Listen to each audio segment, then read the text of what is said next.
Este día corresponde el tema de átomos y moléculas. Entonces vamos a definir qué es un átomo. Un átomo es la parte más simple de la materia, ya sea esta en estado sólido, líquido o gaseoso. Los átomos están representados dentro de la tabla periódica. Ahí tenemos, por ejemplo, podríamos poner el aluminio.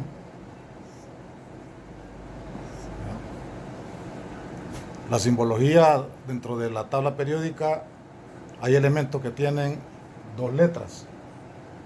La primera letra siempre es mayúscula y la segunda es minúscula. AL representa aluminio. Por ejemplo, AG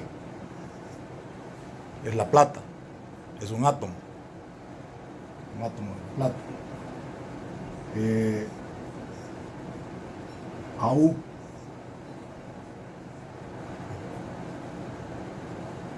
el potasio. Entonces, estos son ejemplos de átomos y cualquier otro elemento que ustedes puedan leer dentro de la plata, dentro de la tabla, es un átomo. Aquí tenemos la tabla periódica. Entonces, y la estructura del átomo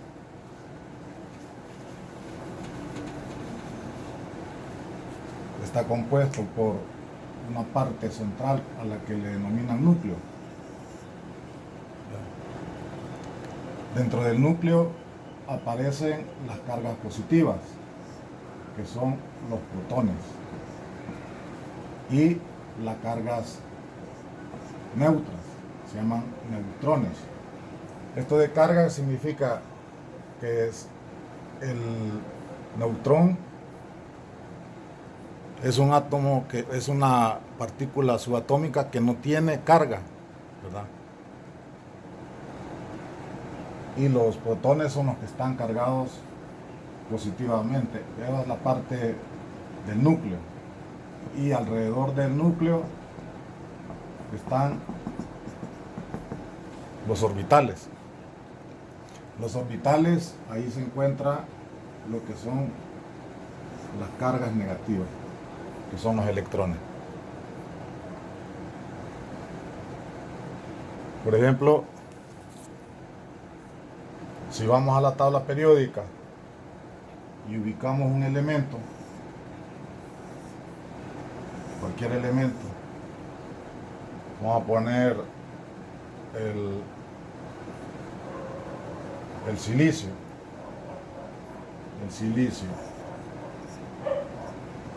Saben que el silicio está compuesto por dos letras, la primera mayúscula y la otra es minúscula. Entonces tiene los siguientes datos. Acá aparece, entre varios datos que hay ahí, un número que nos representa el número atómico. El número atómico lo vamos a representar por la letra Z. La letra Z. Letra Z.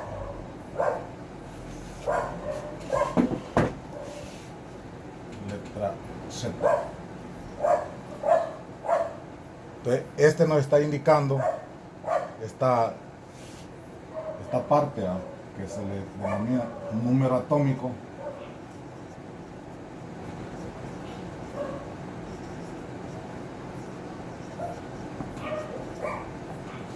Nos indica la cantidad de protones que tiene, en este caso, el átomo de silicio.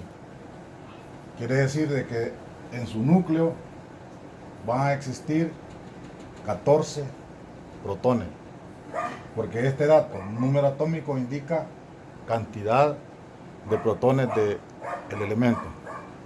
Entonces, aquí en este caso no podemos representar tantas protones, entonces ponemos una P con el signo positivo y sabemos de que este número nos va a decir la cantidad de protones que tiene. Y como los elementos son neutros, Entonces, el mismo número atómico nos dice la cantidad de protones y la cantidad de electrones. Quiere decir de que este átomo, el átomo de silicio, tiene 14 cargas positivas, 14 protones, y que también tiene 14 cargas negativas, o sea, 14 electrones. Ahora, la cantidad de neutrones se calcula.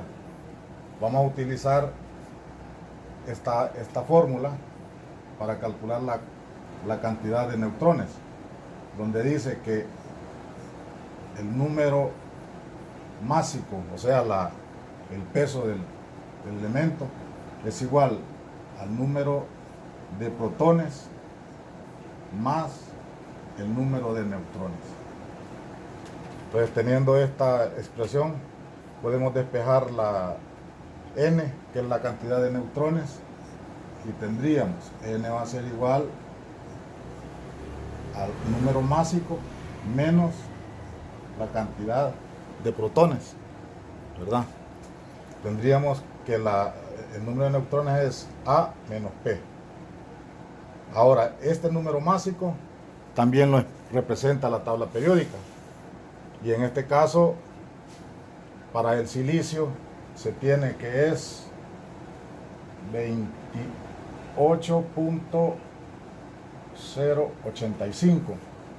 28.085. Ahí aparece en la tabla periódica lo que es el A. A indica número másico. Número másico. ¿Verdad? Entonces, la Z, cantidad de protones, número atómico. La A, el número másico, o sea, la masa del átomo, en este caso del silicio.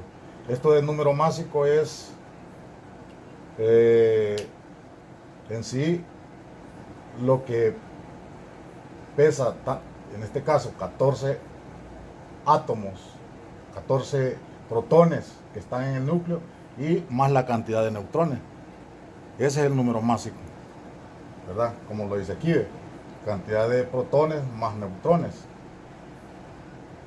Entonces, para encontrar el número de neutrones tenemos que despejar y encontrar A menos P.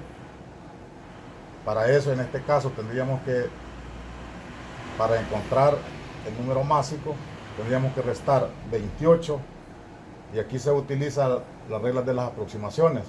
No vamos a trabajar con los decimales. En este caso, el número másico del silicio es 28. Entonces, para calcular en este caso el número de neutrones sería 28, que es el número másico, menos la cantidad de protones, que en este caso para el silicio son 14. Entonces 28 menos 14, tendríamos, al restarlo, 14 neutrones. En este caso da igual, ¿verdad? Entonces tendría 14 protones, tendría 14 electrones, porque la cantidad de protones es igual a la de los electrones, y 14 neutrones. Esa sería la cantidad de partículas subatómicas que tiene este elemento. Entonces, aquí en el núcleo, les decía, tendrían que haber 14 protones, 14 neutrones. La suma de esto representa la masa del átomo. La masa del átomo. Bien. Y esta se expresa en unidades de masa atómica. Una unidad de masa atómica es un valor bien pequeño. Por ejemplo, tenemos que una UMA, solo como dato, porque esto no es necesario tenerlo de memoria. Una UMA una UMA, o sea, una unidad de masa atómica. Esto es igual a 1.66 0.538 por 10 a la menos 27 kilogramos. Si nos imaginamos esta cantidad expresándola así en números ordinarios, tendríamos que poner 0 punto, luego 25 ceros decimales, 0 punto y 25 ceros, 26 ceros, y luego la cantidad esta. Entonces es una masa que no se puede medir. No hay un instrumento que pueda hacer una medición de esa masa. Es tan pequeña, sino que son cálculos matemáticos los que han llegado. Bien, entonces tenemos esto. Tenemos que el número atómico es la cantidad de protones, y la cantidad de protones es igual a la cantidad de electrones, y que la masa del átomo se calcula restando, ¿verdad? Perdón, el número atómico, el número de neutrones, el número de neutrones se calcula restando la masa que la da la tabla también, ¿verdad?, menos la cantidad de protones, que es el número atómico, o sea, A menos P, o sea, la cantidad de protones, o A menos Z, ¿verdad?, si lo ponemos como número atómico. Pero al restar estos dos datos, tenemos la cantidad de neutrones, ¿verdad? Entonces con eso podríamos ya trabajar el tema. Ahí en el tablón del Classroom aparece la hojita de trabajo para que desarrollen la actividad. Bien, entonces cuídense y nos conectamos el día lunes. Hasta luego.